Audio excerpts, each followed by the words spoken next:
तो हेलो दोस्तों, कैसे हो आप लोग। उम्मीद करते हैं बढ़िया होंगे और अपनी पढ़ाई को बहुत ही ज़बरदस्त तरीके से कर रहे होंगे।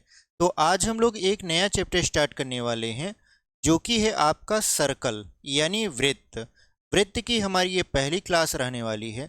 जो भी विद्यार्थी वृत्त के बारे में बिल्कुल भी नहीं जानते या थोड़ा बहुत जानते हैं, आज उनको हम वहाँ से थोड़ा सा अपलिफ्ट करेंगे, यानी उनके ज्ञान को थोड़ा सा और बढ़ाने की कोशिश करेंगे। ठीक है, तो आज हम लोग पढ़ने वाले हैं सर्कल। सर्कल आपके परीक्षा के पॉइंट ऑफ व्यू से इम्पॉर्टेंट हो जाता है, क्योंकि आप जानते हो एसएससी जीडी हो, चाहे यूपीएसआई हो, चाहे आपका यूपीपी हो, सर्कल से क्वेश्चन बनते ही बनते हैं। ठीक है, तो सर्कल हमारा किस तरीके से महत्वपूर्ण योगदान अदा करता है आपके कॉम्पिटिटिव एग्जाम में, हम लोग पूरा का पूरा यहाँ पर समझेंगे। तो पहली क्लास एकदम बेसिक से हम आपको समझा रहे हैं।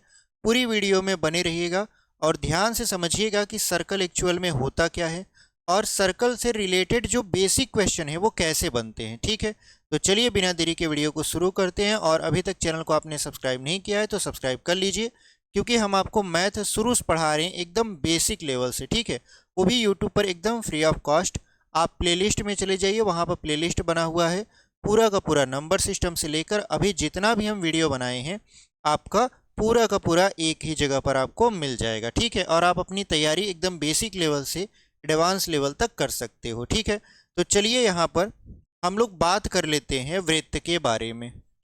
देखिए, आज हम लोग पढ़ने वाले हैं वृत्त, सर्कल। इंग्लिश में इसको क्या बोलते हैं? सर्कल बोलते हैं। तो सबसे पहले आपके मन में सवाल आएगा कि सर सर्कल होता क्या है। देखिए, अगर हम बात करें सर्कल की, तो सर्कल क्या होता है, अगर हम आकृति आपको बना के दिखा दें तो कुछ इस तरीके से आपको सर्कल दिखाई देगा। ऐसे कुछ इस तरीके से सर्कल आपको बनता हुआ नजर आएगा। बट अगर इसकी परिभाषा पूछे तो इसकी परिभाषा क्या होगी? तो परिभाषा सिंपल सा है कि उन तमाम बिंदुओं का समुच्चय जो एक निश्चित बिंदु से समान दूरी पर स्थित होते हैं वृत्त कहलाता है, सर्कल कहलाता है। ठीक है, पहली बार में आपको नहीं समझ में आएगा कि हम क्या बोल दिए परिभाषा, हम आपको समझाते हैं। देखिए, हमने कहा उन तमाम बिंदुओं का समुच्चय। ऐसे अगर हम इसको काट दें और प्रत्येक कटा हुआ बिंदु, प्रत्येक कटे हुए पार्ट को हम लोग क्या माने? एक बिंदु माने।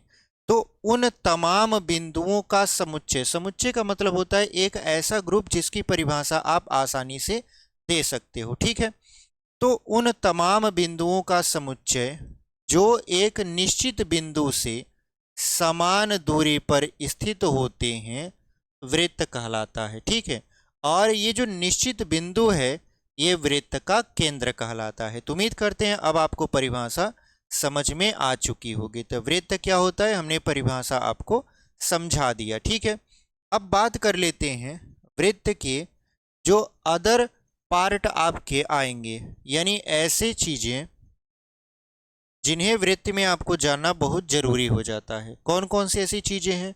तो सबसे पहले तो वृत्त। तो वृत्त तो हमने आपको समझा दिया कि उन तमाम बिंदुओं का समुच्चय जो एक निश्चित बिंदु से समान दूरी पर स्थित होते हैं वृत्त कहलाता है। ठीक है, अब बात कर लेते हैं वृत्त की त्रिज्या। यहां पर त्रिज्या, देखिए त्रिज्या क्या होता है। त्रिज्या ये होता है कि अगर हम वृत्त के केंद्र को ऐसे परिधि से मिला दें, तो वृत्त के केंद्र को परिधि से मिलाने वाली जो सीधी रेखा होती है वही हमारी होती है वृत्त की त्रिज्या। ठीक है, तो वृत्त की त्रिज्या ये रही। अब हम लोग बात कर लेते हैं वृत्त के व्यास के बारे में। देखिए, वृत्त का व्यास क्या होता है। वृत्त का व्यास वृत्त की सबसे बड़ी जीवा होती है। ठीक है, अगर आपसे कोई पूछे कि वृत्त का व्यास किसे कहते हैं, तो आप सिंपल सा जवाब दे सकते हो, वृत्त की सबसे बड़ी जीवा ही वृत्त का व्यास है। ठीक है, अब ये कैसे पॉसिबल है? तो अगर हम यहाँ पर इस तरीके से एक सर्कल बना दें, ठीक है, और यहाँ पर चूंकि अभी हम आपको जीवा के बारे में नहीं बताएं तो हम परिभाषा थोड़ा सा बदल देते हैं ताकि आपको और अच्छे से समझ में आए। देखिए, परिधि को परिधि से मिलाने वाली देखिए, ये जो होता है वृत्त के चारों तरफ ये जो आप लाइन देख रहे हो ना, इसको परिधि बोलते हैं। क्या बोलते हैं? परिधि। अभी इसको भी समझाएंगे कि एक्चुअल में परिधि होता क्या है। ठीक है, तो यहाँ पर देखिए, सबसे पहले वृत्त के व्यास के बारे में बात कर लेते हैं। तो वृत्त का व्यास क्या होता है? तो हम आपको कह रहे हैं कि देखिए, परिधि को परिधि से मिलाने वाली सीधी रेखा, परिधि को परिधि से मिलाने वाली सीधी रेखा जो वृत्त के केंद्र से होकर जाती है, जो वृत्त के केंद्र से होकर जाती है, वृत्त का व्यास कहलाती है। तो इस चित्र में अगर हम लोग व्यास की बात करेंगे तो व्यास हमारा हो जाएगा ए बी। ठीक है, इतना बात समझ में आया? यानी परिधि को परिधि से मिलाने वाली सीधी रेखा जो वृत्त के केंद्र से होकर जाती है, वृत्त की व्यास कहलाती है। ठीक है, तो यहां तक समझ में आया? व्यास को देखिए हम लोग डी से दर्शाते हैं। किससे दर्शाते हैं? डी से। और जो व्यास होता है वो त्रिज्या का दोगुना होता है, क्योंकि आप देखो, वृत्त के केंद्र और परिधि को मिलाने वाली रेखा त्रिज्या होती है, ये वाली त्रिज्या हो गई। तो इधर भी तो वृत्त का केंद्र है और ये परिधि है, इसको मिलाने वाली भी रेखा क्या होगी? वृत्त की त्रिज्या होगी। और अगर हम ए से लेकर बी तक चलें तो हमको आर यहाँ पर मिलेगा, आर यहाँ पर मिलेगा, यानी हमको 2 बार आर मिला, यानी 2r हो जाएगा। तो वृत्त का जो व्यास होता है, वृत्त का व्यास वो त्रिज्या का 2 गुना होता है। त्रिज्या का कितना गुना होता है? 2 गुना होता है। और जो त्रिज्या होती है आपकी, त्रिज्या वो व्यास का आधा होता है। ठीक है, वो व्यास का कितना होता है? आधा होता है। ये बात आप ध्यान रखिएगा, सबसे जो पहला सीढ़ी होता है सर्कल पढ़ने का वो यही होता है। यानी अगर आप ये निकालना पहचान गए तो बहुत सारी ऐसी मेंसुरेशन में चीज़ें आएंगी जिनको आप बहुत ईजिली सॉल्व कर ले जाओगे। बहुत सारे लोग क्या करते हैं, इसी में कन्फ्यूज रहते हैं कि सर व्यास त्रिज्या का आधा होता है, 2 गुना होता है, क्या होता है? तो आपको बस इतना ध्यान रखना है कि व्यास जो है वो त्रिज्या का 2 गुना होता है, त्रिज्या व्यास का आधा होता है। ठीक है, इतना बात समझ में आया? अब बात कर लेते हैं, देखिए त्रिज्या हो गया, व्यास हो गया, वृत्त हो गया। अब बात कर लेते हैं जीवा की। ठीक है, अब बात किसकी कर लेते हैं? जीवा की। देखिए जीवा होता क्या है? हमारे पास ये सर्कल है और इस सर्कल में हम परिधि को परिधि से मिलाने वाली रेखा को खींच देते हैं। परिधि को परिधि से मिलाने वाली रेखा जो सीधी खींची जाती है वो हमारा क्या होता है? जीवा होता है। तो ये आपका मान लेते हैं ए नाम दे दिए और बी दे दिए, तो ये आपका क्या है? जीवा है। आप ऐसे भी खींच सकते हो, ये भी जीवा है, ये भी जीवा है, ये भी जीवा है, और अगर आप ऐसे खींचोगे तो ये भी जीवा है। मतलब यहाँ पर परिधि को परिधि से मिलाने वाली सीधी रेखा होनी चाहिए, हम लोग उसको बोल देंगे जीवा। और अगर वो जीवा आपकी वृत्त के केंद्र से होकर जा रहा है, जैसे ये भी तो जीवा है ना, ये भी परिधि को परिधि से मिला रहा है, मतलब ये भी जीवा है, और ये केंद्र से होकर जा रहा है, जिसकी वजह से इसको हम लोग व्यास बोल दिए। तो वृत्त की सबसे बड़ी जीवा जो होती है वो वृत्त का व्यास होता है। इससे बड़ी जीवा आपको वृत्त में नहीं मिलेगी। ठीक है, तो यहाँ पर जीवा की परिभाषा आपको क्लियर हो गया कि परिधि को परिधि से मिलाने वाली सीधी रेखा वृत्त की जीवा कहलाती है, और वही जीवा अगर वृत्त के केंद्र से होकर जाएगी तो वो वृत्त का व्यास कहलाएगी। वृत्त की सबसे बड़ी जीवा वृत्त का व्यास होता है। ठीक है, इतनी बात समझ में आया? अब आपके मन में आ रहा होगा कि सर बार बार एक शब्द आप बोल रहे हो, परिधि। परिधि क्या होता है? देखिए हमने आपको बताया है परिमाप। परिमाप जैसे हमने आपको वर्ग का परिमाप पढ़ाया, आयत का परिमाप पढ़ाया, तो उसमें हमने आपको बस एक ही चीज बोला था कि जिस भी आकृति का आपको परिमाप निकालना हो उसका एक चक्कर लगा लीजिए। यानी उस आकृति के किनारे किनारे आप एक चक्कर लगा लीजिए, आपको परिमाप मिल जाएगा, वो चाहे कोई सी भी आकृति हो। तो यहाँ पर ये जो हमारी आकृति है ये वृत्त है। वृत्त के अगर हम एक किनारे से, समझिए कि मान लेते हैं कि वृत्त के बिंदु ए से हम चलना ऐसे शुरू किए और चलते चलते चलते चलते फिर से बिंदु ए पर ही आ गए, यानी हमने एक चक्कर इसका पूरा कर लिया। तो वृत्त का जो एक चक्कर है वही हमारा वृत्त की परिधि है। ठीक है, परिधि मतलब परिमाप, यानी वृत्त का एक चक्कर चलने में या एक चक्कर लगाने में जितनी दूरी आपने तय किया वही आपका क्या हो जाएगा यहाँ पर, वृत्त की परिधि। तो वृत्त की परिधि क्या होता है, इसके लिए फार्मूला है। जैसे मान लेते हैं ये हमारा केंद्र है और केंद्र से परिधि को ऐसे मिला दिए तो ये हमारी त्रिज्या है। तो जो वृत्त की परिधि होती है उसके लिए फार्मूला होता है 2πr। तो वृत्त की परिधि का फार्मूला क्या होता है, 2πr होता है, जहाँ पर r जो है आपका वृत्त की त्रिज्या है।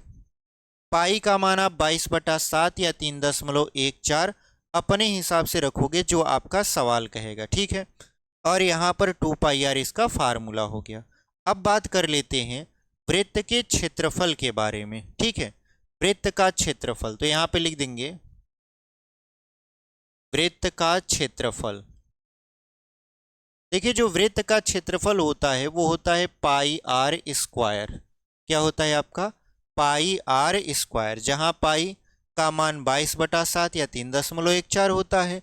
r जो है वो आपका क्या है, वृत्त की त्रिज्या है। ठीक है, अगर आपने इन दोनों फार्मूलों को समझ लिया तो समझ जाइए वृत्त आपका लगभग लगभग समाप्त हो चुका है। ठीक है, यानी ये दो फार्मूले आपके बहुत ही ज़्यादा यूज होने वाले हैं मेंसुरेशन के पर्पस से, क्योंकि मेंसुरेशन में इन्हीं दोनों से ज़्यादा सवाल पूछता है और बाकी जो सवाल रह गया वो आपका व्यास और त्रिज्या से पूछता है। तो बस इतना ही आपको ध्यान रखना है।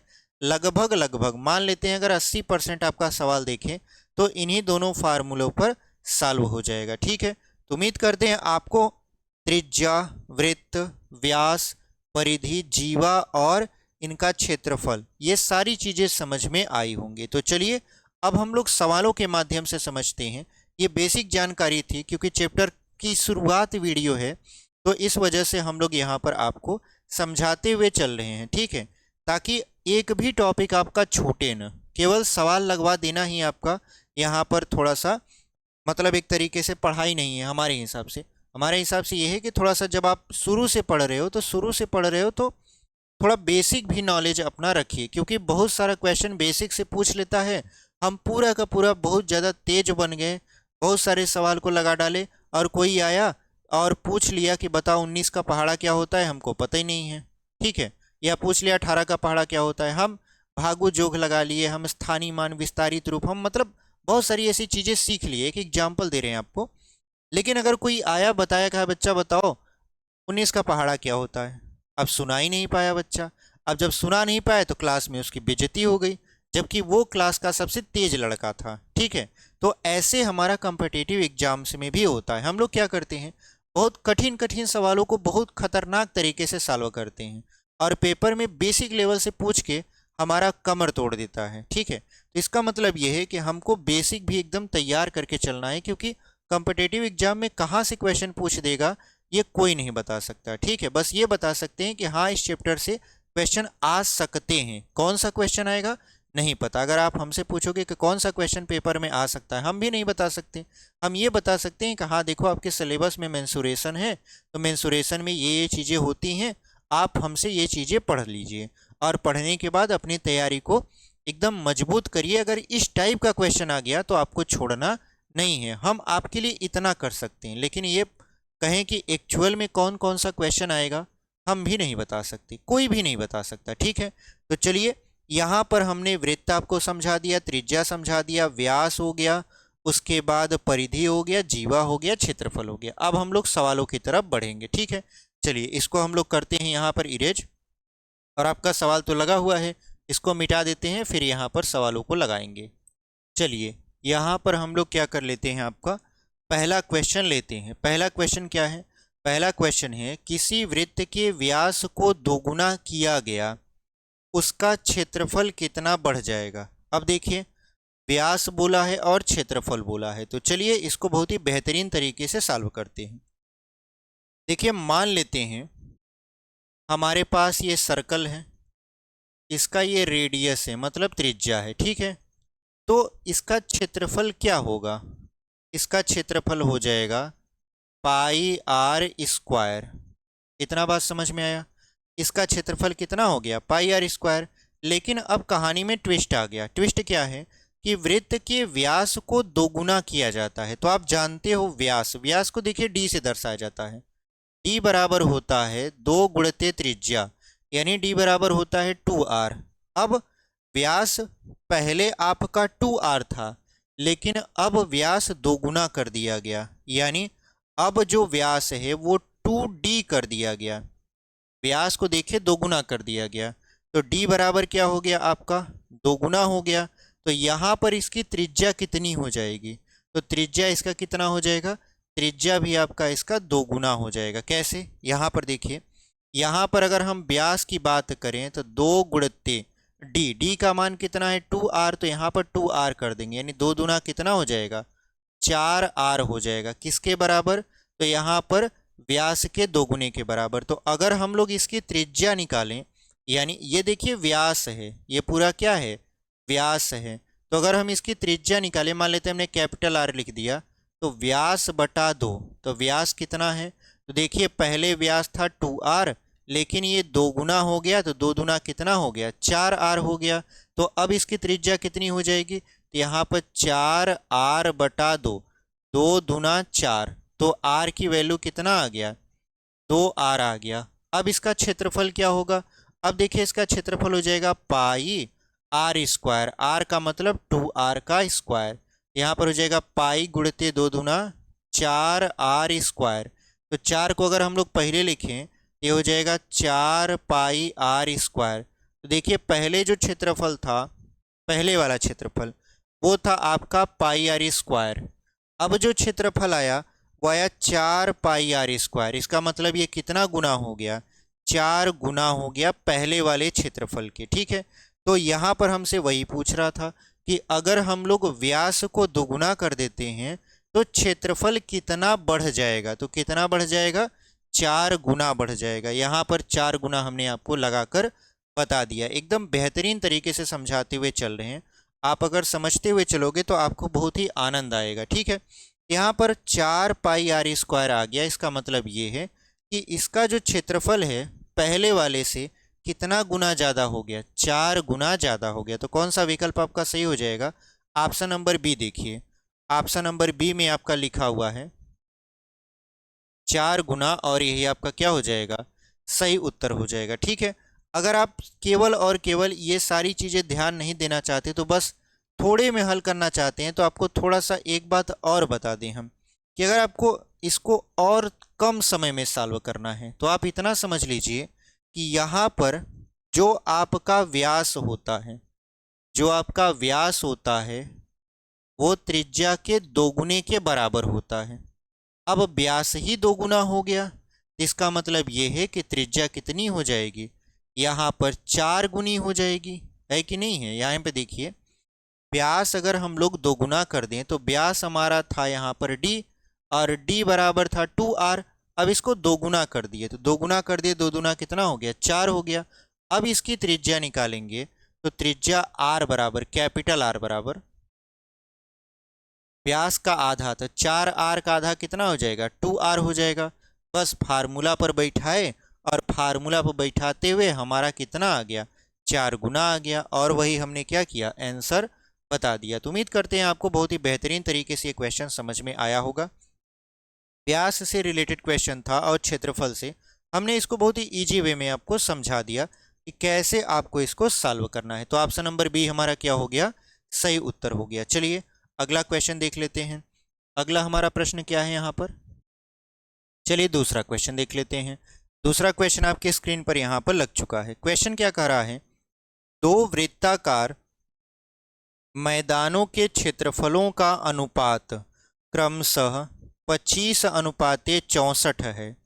यदि बड़े मैदान की त्रिज्या 16 मीटर है तो छोटे मैदान की त्रिज्या क्या होगी। ठीक है, तो इसका मतलब ये है कि हमसे पूछ रहा है छोटे मैदान की त्रिज्या। तो यहाँ पर ऐसे समझिए कि हमारे पास 2 वृत्ताकार ऐसे मैदान हैं। ठीक है, चित्र से समझाएंगे तो आपको बहुत ही बेहतरीन तरीके से समझ में आएगा।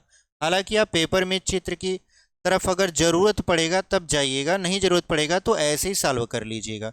चूँकि हम आपको शुरू से पढ़ा रहे हैं इसलिए हमारा कर्तव्य बनता है कि हम आपको वो सारी चीज़ें समझाएं जिसकी ज़रूरत आपको पेपर में पड़ सकती है, ठीक है। यानी बैकग्राउंड आपका तैयार करके दें ताकि आप जब जाओ वहाँ पर तो बहुत ही बेहतरीन तरीके से क्वेश्चन को सॉल्व कर पाओ। हमारे पास देखिए दो वृत्त हैं, ठीक है। हमारे पास कितने वृत्त हैं? दो वृत्त हैं। इसका मान लेते हैं केंद्र O है और इसका केंद्र मान लेते हैं O डैश है, ठीक है। अब इनका क्षेत्रफल का अनुपात दिया है। मान लेते हैं ये छोटा वाला वृत्त है और ये बड़ा वाला वृत्त है, तो इनके क्षेत्रफल का अनुपात यानी इसका अगर क्षेत्रफल A1 माने और इसका क्षेत्रफल A2 माने तो A1 अनुपाते A2 बराबर दिया है 25 अनुपाते 64। तो देखिए क्षेत्रफल उसी का बड़ा होगा जिसकी त्रिज्या बड़ी होगी। तो क्षेत्रफल यहाँ पर देखिए 64 वाला बड़ा है, मतलब दूसरा वाला जो आपका वृत्ताकार मैदान है उसकी त्रिज्या बड़ी होगी और जो आपका 25 वाला है उसकी त्रिज्या छोटी होगी। तो आप जानते हो वृत्त का जो क्षेत्रफल होता है वो होता है पाई आर स्क्वायर। तो यहाँ पर देखिए इसकी त्रिज्या को अगर हम माने तो R1 मान लेते हैं और इसकी त्रिज्या को मान लेते हैं R2। तो यहाँ पर अगर हम फार्मूला में रखें यहाँ पर क्षेत्रफल के तो ये हो जाएगा पाई आर स्क्वायर 1 बटे पाई आर स्क्वायर 2 बराबर कितना 25 बटा के 64। तब पाई से पाई क्या हो जाएगा? ख़त्म हो जाएगा। ये जो स्क्वायर है उस तरफ जाएगा, वर्गमूल बन जाएगा, यानी R1 बटा R2 बराबर ये अंडर रूट में हो जाएगा 25 बटा के 64। स्क्वायर बराबर के उस तरफ जाता है तो वर्गमूल में बदल जाता है। तो 25 का वर्गमूल कितना हो जाएगा? 25 का वर्गमूल हो जाएगा यहाँ पर 5 और 64 का वर्गमूल हो जाएगा 8। अब यहाँ पर आपके सवाल में कहा है कि अगर बड़े मैदान की त्रिज्या 16 मीटर है तो बड़े मैदान की त्रिज्या कौन हो जाएगी? R2 हो जाएगी। क्यों? क्योंकि इसका क्षेत्रफल ज़्यादा है, 64 है। तो बड़े मैदान की त्रिज्या आपका R2 है जिसकी वैल्यू दिया हुआ है 16 मीटर। तो हमसे पूछा जा रहा है कि छोटे मैदान की त्रिज्या क्या होगी। तो यहाँ पर अगर हम सवाल को लिखें तो R1 की वैल्यू हमसे पूछी जा रही है, R2 की वैल्यू 16 दे रखा है, यहाँ 5 बटा 8 तो 8 दूना की 16 हो जाएगा और 2 का 5 में गुणा करवा देंगे तो R1 बराबर हो जाएगा 10 और अगर ये सेंटीमीटर में है तो सेंटीमीटर। हालांकि ये मीटर में दिया है तो हम लोग भी मीटर में इसको सॉल्व कर देंगे। यानी जो छोटे मैदान की त्रिज्या होगी वो आपका आ जाएगा 10 मीटर, ठीक है। तो कौन सा विकल्प आपका सही हो जाएगा? तो आप देखिए ऑप्शन नंबर बी में 10 मीटर लिखा हुआ है और वही आपका क्या हो जाएगा? सही उत्तर हो जाएगा। तो option number B is the right answer. तो इस तरीके से आप इस क्वेश्चन को सॉल्व कर लिए। अगले क्वेश्चन की तरफ हम लोग यहाँ पर बढ़ेंगे। अगला क्वेश्चन आपके स्क्रीन पर लग रहे हैं। चलिए हम लोग अगला क्वेश्चन आपकी स्क्रीन पर यहाँ पर लगा देते हैं, ठीक है। हमारा जो तीसरा वाला प्रश्न है वो हमसे क्या कह रहा है? एक वृत्त का क्षेत्रफल 324 पाई वर्ग सेंटीमीटर है, उसकी दीर्घतम जीवा की लंबाई सेंटीमीटर में कितनी है? तो आपको पता है कि जो वृत्त का सबसे बड़ी जीवा होती है वो वृत्त का व्यास होता है। तो यहाँ पर क्वेश्चन हमसे कहा है कि दीर्घतम जीवा की लंबाई, दीर्घतम जीवा मतलब सबसे बड़ी जीवा की लंबाई, और सबसे बड़ी जीवा कौन सी होती है? वृत्त का व्यास। इसका मतलब ये है कि इनडायरेक्टली ये हमसे पूछ रहा है वृत्त का व्यास बता दीजिए जबकि वृत्त का क्षेत्रफल दिया हुआ है। तो आप जानते हो वृत्त का क्षेत्रफल होता है पाई आर स्क्वायर। तो पाई आर स्क्वायर बराबर ये दे रखा है 324 पाई। तो पाई से पाई खत्म कर दीजिए, आर बराबर क्या हो जाएगा? स्क्वायर उस तरफ जाएगा, वर्गमूल हो जाएगा। 324 किसका वर्गमूल होता है? 18 का होता है। इसका मतलब ये है कि इसकी जो त्रिज्या हो जाएगी वो हो जाएगी 18 और हमसे दीर्घतम वृत्त की जीवा पूछ रहा है तो मतलब वृत्त का व्यास, क्योंकि आपको हम बताएं कि जो वृत्त की सबसे बड़ी जीवा होती है वो वृत्त का व्यास होता है। इसका मतलब ये है कि हमको व्यास बताना है। तो व्यास बराबर होता है 2r यानी 2 गुणित त्रिज्या। तो 2 गुणित त्रिज्या का मान है 18, तो 18 दूना हो जाएगा 36 और अगर ये सेंटीमीटर में है तो यहाँ पर सेंटीमीटर लिख देंगे। इसका मतलब ये है कि वृत्त की सबसे बड़ी जीवा की लंबाई जो है आपका वो है 36 सेंटीमीटर। ठीक है, तो कौन सा विकल्प आपका सही हो जाएगा? तो आप देखिए ऑप्शन नंबर ए में 36 दिया हुआ है और वही आपका क्या हो जाएगा? सही उत्तर हो जाएगा। तो option number A is the right answer. तो इस तरीके से हम इस क्वेश्चन को भी बहुत ही बेहतरीन तरीके से सॉल्व कर लिए हैं। ठीक है, इसको हम लोग इरेज करते हैं और अगला क्वेश्चन आपके स्क्रीन पर यहाँ पर हम लोग लगा देंगे। ठीक है, चलिए अगला क्वेश्चन आपके स्क्रीन पर यहाँ पर हम लोग लगा दिए हैं, इसको हम लोग पढ़ लेते हैं। क्वेश्चन क्या कर रहा है आपसे? एक वृत्त का व्यास 49 मीटर है, उसकी परिधि कितनी होगी? तो यहाँ पर देखिए वृत्त का व्यास दिया हुआ है, वृत्त का व्यास यानी डी बराबर कितना दिया हुआ है? 49 मीटर। तो सबसे पहले इसकी त्रिज्या निकाल लीजिए। त्रिज्या क्या होता है? व्यास का आधा होता है। तो व्यास है 49, तो 49/2 और यहाँ पर मीटर। ठीक है, अब हमको क्या बताना है? तो हमको बताना है वृत्त की परिधि। तो वृत्त की परिधि के लिए फार्मूला होता है 2πr। अभी हमने आपको बताया परिधि बराबर क्या फार्मूला होता है? 2πr होता है। ठीक है, अब इसी पर वैल्यू को रखेंगे और हमारा उत्तर आ जाएगा। तो यहाँ पर देखिए 2 गुणित पाई का मान 22/7।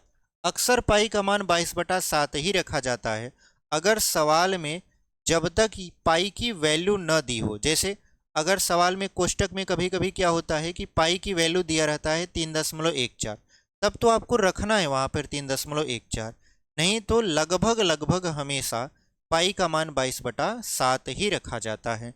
तो पाई का मान 22/7 कर दिए। आर की वैल्यू है 49/2, 2 से 2 खत्म, 7 सत्ते 49 और 22 सत्ते 154। यहाँ पर मीटर है, चूंकि हम लोग परिधि निकाल रहे हैं तो यहाँ पर मीटर लगा देंगे, यानी 154 मीटर इसकी परिधि आ गई। ठीक है, तो कौन सा विकल्प आपका सही हो जाएगा? यहाँ पर देखिए ऑप्शन नंबर बी लिखा हुआ है और 154 सेंटीमीटर, 54 सेंटीमीटर नहीं मीटर लिखा हुआ है, वही आपका क्या हो जाएगा? आंसर हो जाएगा। ठीक है, तो इसको हम लोग मिटा देते हैं और आपसे उम्मीद करते हैं कि आपको ये सवाल बहुत ही बेहतरीन तरीके से समझ में आ रहा है। ठीक है, चलिए इसको हम लोग मिटा देंगे, अगला क्वेश्चन यहाँ पर लगाएंगे। चलिए अगला जो क्वेश्चन है आपका आपके स्क्रीन पर इधर लग चुका है। यहाँ पर देखिए क्या लिखा है, किसी वृत्त का व्यास 784 वर्ग मीटर क्षेत्रफल वाले वर्ग के विकर्ण के बराबर है, वृत्त का क्षेत्रफल कितना है? तो यहाँ पर कह रहा है कि जो आपका व्यास है वो एक वर्ग जिसका क्षेत्रफल 784 है उसके विकर्ण के बराबर तो उसका व्यास है। तो ये बताइए जो वृत्त का व्यास है वो इस वर्ग का विकर्ण है, तो हमारा वृत्त कैसे बनेगा? वृत्त कुछ इस तरीके का बनेगा, ऐसे ऐसे हमारा क्या बनेगा? वृत्त बनेगा और इसका क्षेत्रफल हमसे पूछा जा रहा है। ठीक है, यानी हमसे पूछा जा रहा है उस वृत्त का क्षेत्रफल जिसका व्यास 784 वर्ग मीटर क्षेत्रफल वाला एक वर्ग का विकर्ण है। तो सबसे पहले आप इस वर्ग के विकर्ण को निकालिए ताकि आपको पता चल सके कि वृत्त का व्यास क्या है। तो यहाँ पर देखिए आप जानते हो कि जो वर्ग का क्षेत्रफल होता है वो होता है भुजा स्क्वायर। तो इसकी भुजा अगर हम ए मान लें, ये चारों तरफ ऐसे ए हो जाएगा, ऐसे चारों तरफ क्या हो जाएगा? यहाँ पर ए हो जाएगा और भुजा स्क्वायर बराबर वे दे रखा है 784। स्क्वायर उस तरफ जाएगा तो वर्गमूल हो जाएगा, वर्गमूल में 784। अब 784 का जो वर्गमूल होता है वो होता है 28। कितना होता है आपका? 28 होता है। तो ये हो जाएगा 28 मीटर। ये कितना हो जाएगा? 28 मीटर हो जाएगा। अब अगर हम लोग वर्ग के विकर्ण की बात करें तो हमने आपको इससे पहले वर्ग का एक स्पेशल वीडियो बनाकर दिया था जिसमें हमने वर्ग को पूरी तरीके से कवर किया था कि वर्ग होता क्या है और वर्ग का जो जितने भी रिलेटेड आपके फार्मूलाज थे या सवाल थे उसको हमने उस वीडियो में, इससे जस्ट पहले वाली वीडियो में आपने देखा था कि हमने बहुत ही बेहतरीन तरीके से सॉल्व करवाया था।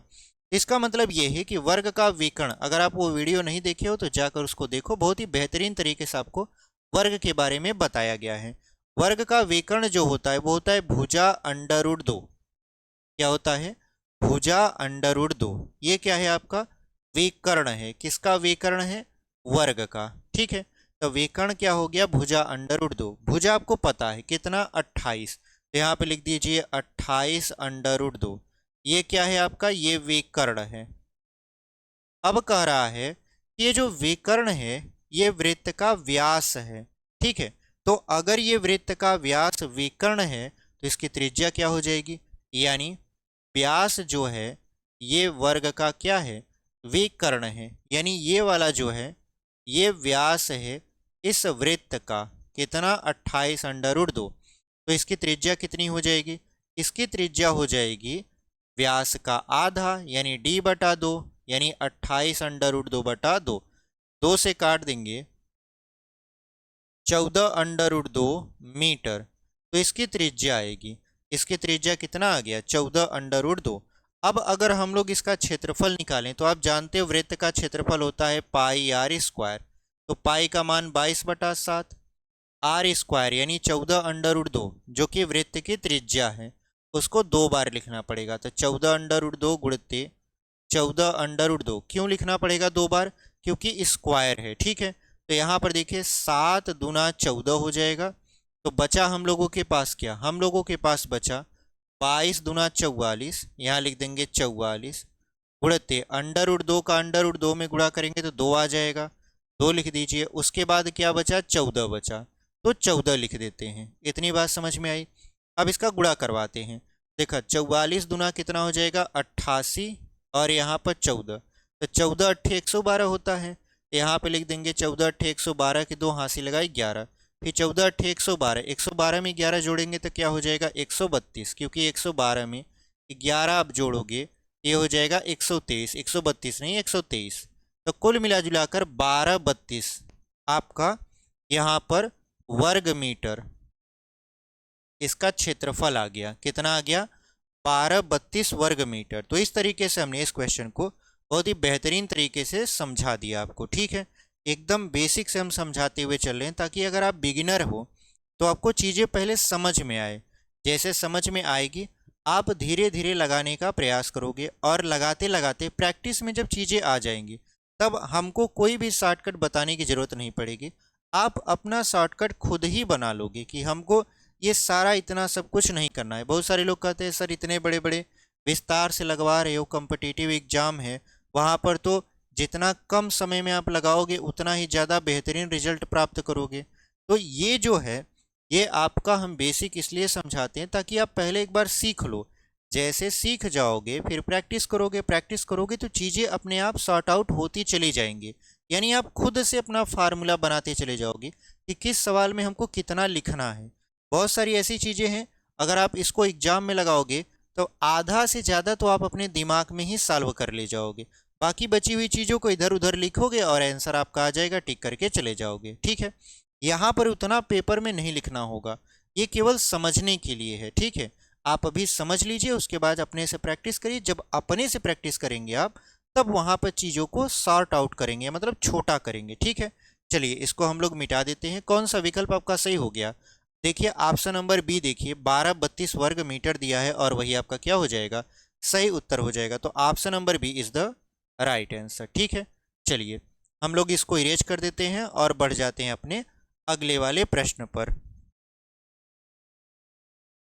चलिए क्वेश्चन नंबर 6वां आपकी स्क्रीन पर हम लोग लगा दिए हैं। अब इसको सॉल्व करते हैं। क्वेश्चन नंबर 6वां क्या कर रहा है? 5 सेमी व्यास वाले एक वृत्त में अधिकतम क्षेत्रफल का एक आयत खींचा जाता है। ऐसे आयत का अधिकतम क्षेत्रफल क्या होगा? ठीक है, ये क्वेश्चन देखने में जितना सरल है उतना ही ज़्यादा कठिन हो सकता है अगर आपने थोड़ा सा दिमाग नहीं लगाया इसके चित्र में। ठीक है, अब देखिए हमसे कह रहा है कि 5 सेमी व्यास वाले एक वृत्त में, तो सबसे पहले मान लेते हैं कि हमारे पास एक वृत्त है जिसका व्यास है आपका 5 सेंटीमीटर। ठीक है, कह रहा है कि इसमें अधिकतम क्षेत्रफल का एक आयत खींचा जाता है। तो आप बताइए, इसमें आप अधिकतम क्षेत्रफल का आयत खींचोगे तो कैसे खींचोगे? दो चित्र आपको यहाँ पर हम बना के देते हैं, दो चित्र यहाँ पर हम आपको बना कर देते हैं। यहाँ पर देखिए, जो पहला चित्र खींचोगे आप कहोगे सर देखिए हम ऐसे आयत खींचेंगे, आयत तो ऐसे ही होता है, एक तो ये वाला चित्र हो गया। दूसरा आप ऐसे खींचोगे, इसको थोड़ा सा बढ़िया से बना देते हैं, ये अंडा के आकार का बन गया है जबकि इसको वृत्त के आकार का होना चाहिए। तो देखिए वृत्त बनाते हैं ऐसे, अब ये थोड़ा सा वृत्त के जैसा दिख रहा है, ठीक है। तो यहाँ पर एक ऐसे आप बनाओगे इस तरीके से, तो अधिकतम क्षेत्रफल किस में निकलेगा? क्योंकि हमसे पूछा है अधिकतम क्षेत्रफल ज्ञात करना है आपको। अधिकतम क्षेत्रफल किस में है, इस वाले में कि इस वाले में? तो आप कहोगे सर इसमें ज़्यादा क्षेत्रफल कवर कर रहा है। तो ये कौन सी आकृति आपको नज़र आ रही है? ये वर्ग नज़र आ रहा है। आप ध्यान दीजिए, यहाँ पर ये कौन सी आकृति नज़र आ रही है? वर्ग। तो इसका मतलब क्या है? इसका मतलब ये है कि क्या ये आयत नहीं होगा, ये वर्ग होगा। देखिए वर्ग भी एक तरीके का क्या हो सकता है, आयत हो सकता है, क्योंकि जो आयत की परिभाषा है उसमें क्या है, आमने सामने की भुजा बराबर, प्रत्येक कोण 90 अंश का, ठीक है। यहाँ पर वर्ग में क्या है, वर्ग में भी देखा जाए तो आमने सामने की भुजा बराबर होती है, प्रत्येक कोण 90 अंश का होता है। तो मतलब इस वाली आकृति में ज़्यादा क्षेत्रफल आ रहा है, तो हम इस वाली आकृति को नहीं काउंट करेंगे, इस वाली आकृति को काउंट करेंगे। जब इस वाली आकृति को काउंट करोगे तो ये वर्ग है, और जब ये वर्ग है तो वर्ग का विकर्ण वृत्त का व्यास है। अगर आप ध्यान से देखो तो ये वृत्त का व्यास है और ये वर्ग का विकर्ण भी है। इसका मतलब ये है कि अगर ये वृत्त का व्यास है 5 सेंटीमीटर, ये वर्ग का विकर्ण भी है। और अगर आपको विकर्ण पता हो और वर्ग का क्षेत्रफल निकालना हो तो पिछली वीडियो में जिसमें हमने आपको वर्ग बताया है, ठीक है, उसमें हमने आपको सिखाया था कि अगर आपको वर्ग का विकर्ण पता हो तब आप वर्ग का क्षेत्रफल निकाल सकते हो। कैसे? 1/2 विकर्ण स्क्वायर, फार्मूला होता है 1/2 विकर्ण स्क्वायर। वर्ग के क्षेत्रफल का जब आपको भुजा न पता हो, केवल विकर्ण पता हो, तो विकर्ण हमको पता है 5 सेंटीमीटर। तो यहाँ पर अगर हम लोग वर्ग का क्षेत्रफल निकालें, वर्ग का क्षेत्रफल, तो यहाँ पर हो जाएगा 1/2, विकर्ण है 5 तो 5 का स्क्वायर, तो 5 पचे हो जाएगा 25/2, इसको काट देंगे तो 12.5 सेंटीमीटर स्क्वायर हो जाएगा। इसका मतलब ये है कि जो आपका क्षेत्रफल आया वो आया 12.5 सेंटीमीटर स्क्वायर, यानी 12.5 सेंटीमीटर स्क्वायर। आप कहोगे सर हमसे तब पूछा था आयत, आप निकाल दिए वर्ग, क्या ये सही है? ये देखिए बिल्कुल सही है। क्यों? क्योंकि यहाँ पर हमसे पूछा था अधिकतम क्षेत्रफल वाले आयत का क्षेत्रफल बताइए। तो अधिकतम क्षेत्रफल किसका निकला? इस वाली आकृति का, और ये वाली आकृति वर्ग है, और जब ये वर्ग है तो हम लोग वर्ग का क्षेत्रफल का फार्मूला लगा दिए। मतलब एक तरीके से है ये आयत, ठीक है, लेकिन ये आपका वर्ग बन चुका है। तो हम लोग इसका क्षेत्रफल निकाले, कितना आया? 12.5 सेंटीमीटर स्क्वायर। तो इस तरीके से हमने इस क्वेश्चन को बहुत ही आसान तरीके से सॉल्व कर दिया। तो कौन सा विकल्प आपका सही हो जाएगा? ऑप्शन नंबर बी देखिए, ऑप्शन नंबर बी में देखिए 12.5 लिखा हुआ है और यही आपका क्या हो जाएगा? सही उत्तर हो जाएगा। तो चलिए हम लोग इसको इरेज करेंगे और अगले क्वेश्चन की तरफ बढ़ेंगे। चलिए ये वाला प्रश्न देख लेते हैं। हमारा जो अगला प्रश्न है वो कह रहा है कि एक वृत्ताकार भूखंड की परिधि 220 मीटर है। इस वृत्ताकार भूखंड का क्षेत्रफल वर्ग मीटर में क्या होगा? तो यहाँ पर देखिए आपसे परिधि देकर वृत्त का क्षेत्रफल पूछ लिया है, ठीक है। तो यहाँ पर परिधि आप जानते हो 2πr होता है, ठीक है। वृत्त की परिधि क्या होता है? 2πr, क्योंकि ये वृत्ताकार भूखंड है, इसका मतलब वृत्त का परिधि लगेगा। तो वृत्त की परिधि बराबर दिया है, कितना दिया है? 220 मीटर दिया है। तो सबसे पहले आप यहाँ से त्रिज्या निकाल लीजिए, क्योंकि अगर आपको क्षेत्रफल निकालना है तो क्षेत्रफल होता है πr², यानी r के बिना आप क्षेत्रफल नहीं निकाल सकते। तो आपको सबसे पहले फोकस करना है कि इसका क्षेत्रफल क्या होगा। तो क्षेत्रफल क्या होगा इससे पहले आपको फोकस करना है कि इसकी त्रिज्या क्या होगी। तो परिधि की मदद से हम लोग त्रिज्या निकाल लेंगे। तो परिधि होता है 2 पाई आर, 2 पाई आर बराबर है 220। तो यहाँ पर देखिए 2 पाई का मान 22/7 और आर हमें नहीं पता, यहाँ हो जाएगा 220। तो देखिए 22 दहा में 220 और 2 पंचे 10 और 7 का 5 में तिर्यक गुणा करा देंगे तो 7 पचे 35, यानी इसका जो त्रिज्या है वो कितना है, 35 मीटर है। हमको त्रिज्या पता चल गया। जैसे ही हमको त्रिज्या पता चल गया, हम लोग यहाँ पर फार्मूला में बैठा देंगे तो हमको क्षेत्रफल पता चल जाएगा। तो यहाँ पर पाई आर स्क्वायर, तो पाई का मान 22/7, आर का मान कितना है तो 35 का स्क्वायर। तो देखिए 22/7, 35 का स्क्वायर मतलब 35 दो बार ऐसे लिखा जाएगा। तो 7 पचे 35 हो गया और 22 पंचे 110 हो गया। तो यहाँ पे लिख दीजिए 110, फिर गुणते हो जाएगा 35। तो यहाँ पर 35 एकम 35, 35 एकम 35 और 3 38, यानी ये हो जाएगा 3850 और वर्ग मीटर में हो जाएगा। ये वर्ग मीटर, यही हमारा क्या है, आंसर है। इसका मतलब ये है कि कौन सा विकल्प आपका सही हो जाएगा, ऑप्शन नंबर डी। देखिए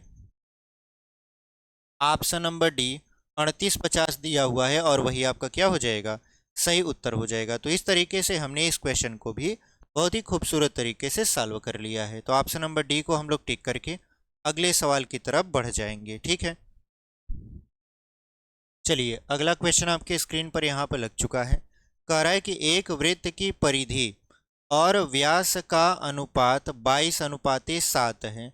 यदि परिधि एक सही 4/7 मीटर हो तो वृत्त की त्रिज्या क्या होगी। तो यहाँ पर देखिए सबसे पहले कहा है परिधि, तो परिधि होता है 2 पाई आर बटा व्यास, व्यास का मतलब होता है 2r यानी 2 गुणित त्रिज्या का अनुपात दिया है 22/7 यानी 22:7।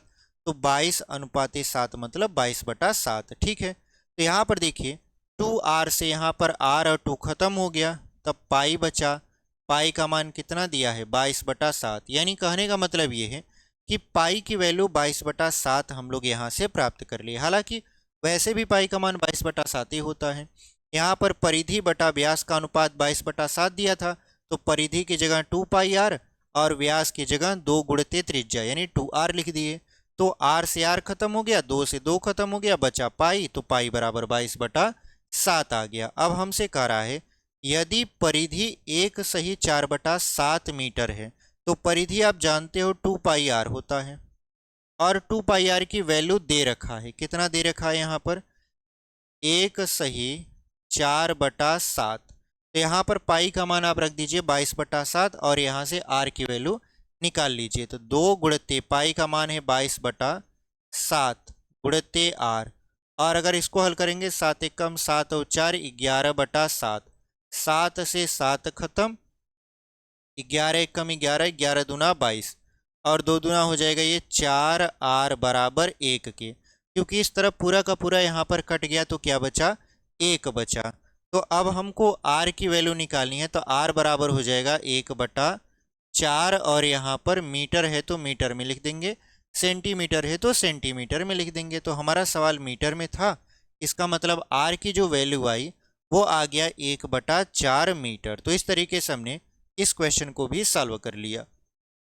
कौन सा विकल्प आपका सही हो जाएगा, ऑप्शन नंबर ए। देखिए ऑप्शन नंबर ए में लिखा हुआ है 1/4 और वही आपका क्या हो जाएगा, सही उत्तर हो जाएगा। ठीक है, तो option number A is the right answer. चलिए हम लोग इसको इरेज करेंगे और अगला क्वेश्चन आपके स्क्रीन पर लगाएंगे। ठीक है,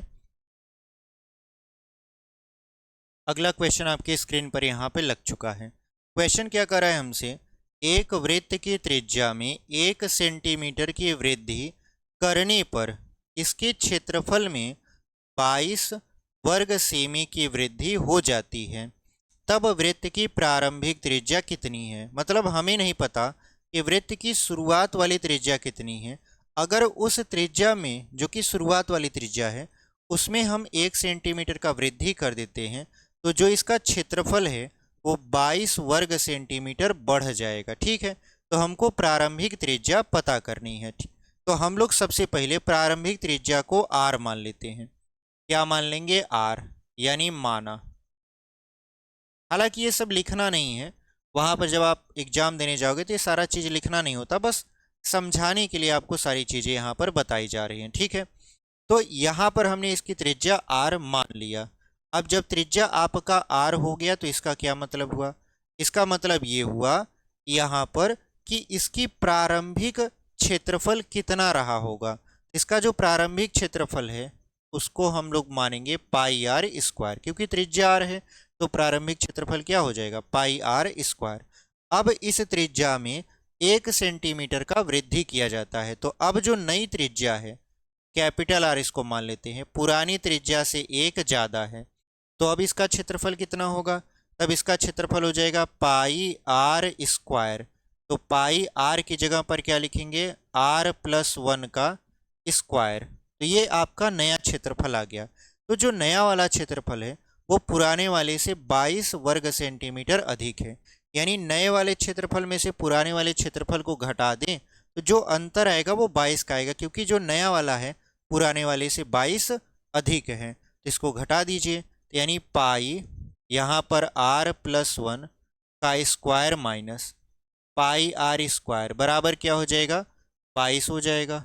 अब दोनों में देखिए पाई कामन है तो कामन ले लीजिए, पाई कामन ले लेंगे तो ये बनेगा a+b का होल स्क्वायर, यानी r+1 का होल स्क्वायर। तो इसको तोड़ देते हैं, तो a स्क्वायर यानी r square plus 1 plus 2r, ये टूट गया a square plus b square plus 2ab में, और यहाँ पर पाई कामन था तो बचा क्या? माइनस आर स्क्वायर, और यहाँ पर 22 माइनस आर स्क्वायर से प्लस आर स्क्वायर क्या हो गया आपका? कट गया। और जब कट गया तो क्या बचा? यहाँ पर पाई का मान 22/7 रख देंगे, और यहाँ पर बचा 1 और प्लस 2r बराबर 22 के। तो 22 से 22 खत्म हो गया, तो इधर बचा 1, तो 7 का गुणा 1 में करवा देंगे, तो ये बन गया 1 + 2r बराबर 7, क्योंकि 7 1 कम 7 हो गया। अब जो आपका 1 है उसको बराबर के उस तरफ लेकर जाइए, ये हो जाएगा 2r बराबर 7 - 1, तो 7 में से 1 जाएगा, क्या बचेगा? 6, तो 2r बराबर 6, तो 2 से अगर 6 को काटेंगे तो r का मान कितना आ जाएगा? 3 आ जाएगा। इसका मतलब ये है कि जो हमारा प्रारंभिक त्रिज्या था वो कितना आ गया? 3 आपका, अगर मीटर में है तो मीटर में, सेंटीमीटर में तो सेंटीमीटर। तो हमारा जो सवाल है वो सेंटीमीटर में है, तो इसका मतलब ये है कि जो वृत्त की प्रारंभिक त्रिज्या थी वो 3 सेंटीमीटर आ गई। यहाँ पर हमने r माना था, प्रारंभिक त्रिज्या r का मान कितना आ गया? 3 आ गया। तो कौन सा विकल्प आपका सही हो जाएगा?